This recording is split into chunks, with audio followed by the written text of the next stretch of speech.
नारद जी के पूर्व चरित्र का शेष भाग। श्री सूत जी कहते हैं, शौनक जी, देवर्षि नारद के जन्म और साधना की बात सुनकर सत्यवती नंदन भगवान श्री व्यास जी ने उनसे फिर यह प्रश्न किया। श्री व्यास जी ने पूछा, नारद, जब आपको ज्ञानोपदेश करने वाले महात्मा गण चले गए तब आपने क्या किया? उस समय तो आपकी अवस्था बहुत छोटी थी। स्वयंभू, आपकी शेष आयु किस प्रकार व्यतीत हुई और मृत्यु के समय आपने किस विधि से अपने शरीर का परित्याग किया? देवर्षि, काल तो सभी वस्तुओं को नष्ट कर देता है। उसने आपकी इस पूर्व कल्प की स्मृति का कैसे नाश नहीं किया? श्री नारद जी ने कहा, मुझे ज्ञानोपदेश करने वाले महात्मा गण जब चले गए तब मैंने इस प्रकार अपना जीवन व्यतीत किया। यद्यपि उस समय मेरी अवस्था बहुत छोटी थी, मैं अपनी मां का इकलौता लड़का था। एक तो वह स्त्री थी, दूसरे मूढ़ और तीसरे दासी थी। मुझे इसके सिवा और कोई सहारा नहीं था। उसने अपने को मेरे स्नेह पाश से जकड़ रखा था। वह मेरे योगक्षेम की चिंता तो बहुत करती थी, परंतु पराधीन होने के कारण कुछ कर नहीं पाती थी। जैसे कठपुतली नचाने वाले की इच्छा के अनुसार ही नाचती है, वैसे ही यह सारा संसार ईश्वर के अधीन है। मैं भी अपनी मां के स्नेह बंधन में बंधकर उस ब्राह्मण बस्ती में ही रहा। मेरी अवस्था केवल 5 वर्ष की थी। मुझे दिशा, देश और काल के संबंध में कुछ भी ज्ञान नहीं था। एक दिन की बात है, मेरी मां गौ दुहने के लिए रात के समय घर से बाहर निकली। रास्ते में उसके पैर से सांप छू गया। उसने उस बेचारी को डस लिया। उस सांप का क्या दोष? काल की ऐसी ही प्रेरणा थी। मैंने समझा, भक्तों का मंगल चाहने वाले भगवान का यह भी एक अनुग्रह ही है।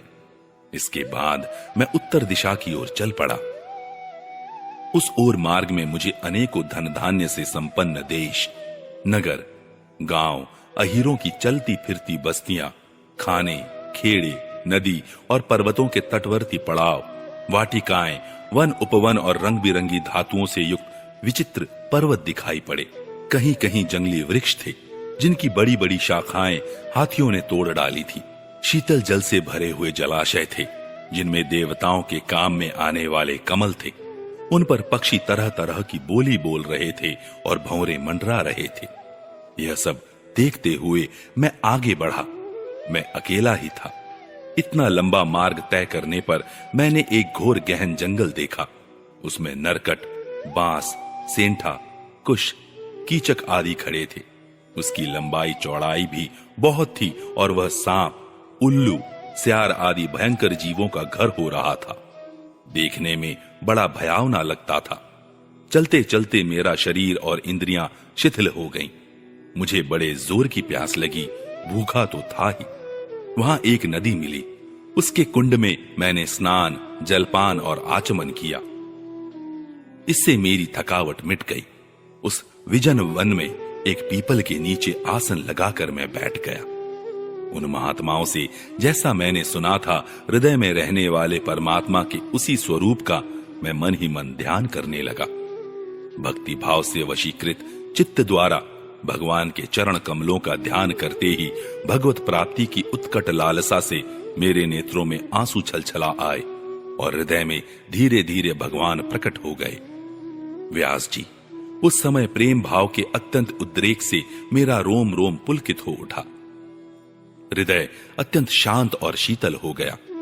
उस आनंद की बाढ़ में मैं ऐसा डूब गया कि मुझे अपना और ध्येय वस्तु का तनिक भी भान न रहा। भगवान का वह निर्वचनीय रूप समस्त शोकों का नाश करने वाला और मन के लिए अत्यंत लुभावना था। सहसा उसे न देख मैं बहुत ही विकल हो गया और अनमना सा होकर आसन से उठ खड़ा हुआ। मैंने उस स्वरूप का दर्शन फिर करना चाहा, किंतु मन को हृदय में समाहित करके बार बार दर्शन की चेष्टा करने पर भी मैं उसे नहीं देख सका। मैं अतृप्त के समान आतुर हो उठा। इस प्रकार निर्जन वन में मुझे प्रयत्न करते देख स्वयं भगवान ने, जो वाणी के विषय नहीं है, बड़ी गंभीर और मधुर वाणी से मेरे शोक को शांत करते हुए से कहा, खेद है कि जिस जन्म में तुम मेरा दर्शन नहीं कर सकोगे, जिनकी वासनाएं पूर्णतया शांत नहीं हो गई हैं, उन अधकचरे योगियों को मेरा दर्शन अत्यंत दुर्लभ है। निष्पाप बालक, तुम्हारे हृदय में मुझे प्राप्त करने की लालसा जागृत करने के लिए ही मैंने एक बार तुम्हें अपने रूप की झलक दिखाई है।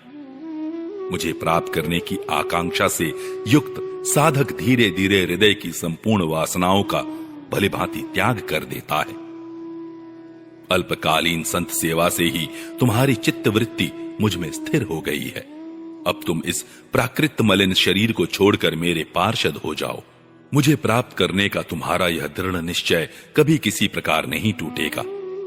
समस्त सृष्टि का प्रलय हो जाने पर भी मेरी कृपा से तुम्हें मेरी स्मृति बनी रहेगी। आकाश के समान अव्यक्त सर्वशक्तिमान महान परमात्मा इतना कहकर चुप हो रहे। उनकी इस कृपा का अनुभव करके मैंने उन श्रेष्ठों से भी श्रेष्ठतर भगवान को सिर झुकाकर प्रणाम किया। तभी से मैं लज्जा संकोच छोड़कर भगवान के अत्यंत रहस्यमय और मंगलमय मधुर नामों और लीलाओं का कीर्तन और स्मरण करने लगा। स्पृहा और मद मत्सर मेरे हृदय से पहले ही निवृत्त हो चुके थे। अब मैं आनंद से काल की प्रतीक्षा करता हुआ पृथ्वी पर विचरने लगा। व्यास जी, इस प्रकार भगवान की कृपा से मेरा हृदय शुद्ध हो गया, आसक्ति मिट गई और मैं श्री कृष्ण परायण हो गया। कुछ समय बाद जैसे एकाएक बिजली कौंध जाती है, वैसे ही अपने समय पर मेरी मृत्यु आ गई। मुझे शुद्ध भगवत पार्षद शरीर प्राप्त होने का अवसर आने पर प्रारब्ध कर्म समाप्त हो जाने के कारण 5 भौतिक शरीर नष्ट हो गया। कल्प के अंत में जिस समय भगवान नारायण एकार्णव के जल में शयन करते हैं, उस समय उनके हृदय में शयन करने की इच्छा से इस सारी सृष्टि को समेटकर ब्रह्मा जी जब प्रवेश करने लगे, तब उनके श्वास के साथ मैं भी उनके हृदय में प्रवेश कर गया। 1 सहस्त्र चतुर्युगी बीत जाने पर जब ब्रह्मा जगे और उन्होंने सृष्टि करने की इच्छा की, तब उनकी इंद्रियों से मरीचि आदि ऋषियों के साथ मैं भी प्रकट हो गया। तभी से मैं भगवान की कृपा से वैकुंठ आदि में और तीनों लोकों में बाहर और भीतर बिना रोक टोक विचरण किया करता हूं। मेरे जीवन का व्रत भगवत जन अखंड रूप से चलता रहता है। भगवान की दी हुई इस स्वर ब्रह्म से विभूषित वीणा पर तान छेड़कर मैं उनकी लीलाओं का गान करता हुआ सारे संसार में विचरता हूं। जब मैं उनकी लीलाओं का गान करने लगता हूं, तब वे प्रभु जिनके चरण कमल समस्त तीर्थों के उद्गम स्थान है और जिनका यशोगान मुझे बहुत ही प्रिय लगता है, बुलाए हुए की भांति तुरंत मेरे हृदय में आकर दर्शन दे देते हैं। जिन लोगों का चित्त निरंतर विषय भोगों की कामना से आतुर हो रहा है, उनके लिए भगवान की लीलाओं का कीर्तन संसार सागर से पार जाने का जहाज है। यह मेरा अपना अनुभव है।